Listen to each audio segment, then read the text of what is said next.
স্বপ্নে বিভোর হয়ে এক সচ্ছল জীবনের আশায় পাড়ি দিয়েছেন স্বপ্নের দেশ আমেরিকায়, কিন্তু শেষে হাতে হাতকড়া পরে অপরাধীর বেশে ফিরতে হলো নিজ জন্মভূমিতে।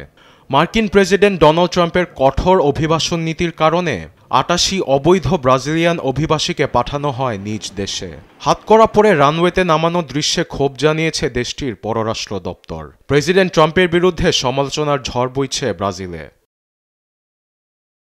তবে শুধু রানওয়েতেই নয়, পুরো ফ্লাইটের সময় জুড়ে যাত্রীদের হাতকড়া পরানো ছিল বলে অভিযোগ তাদের। এর পাশাপাশি ফ্লাইটে ছিল না কোনো এসি।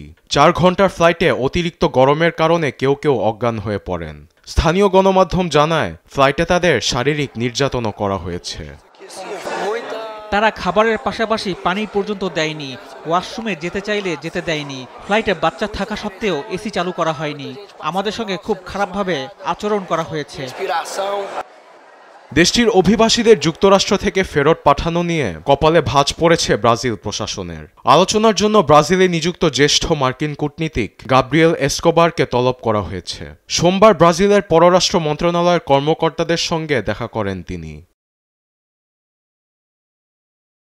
এমন পরিস্থিতিতে যুক্তরাষ্ট্র ব্রাজিলিয়ান নাগরিকদের মৌলিক অধিকার অবহেলা করেছে বলে জানান ব্রাজিলের বিচার বিভাগীয় মন্ত্রী রিকার্ডো লেওয়ানডস্কি।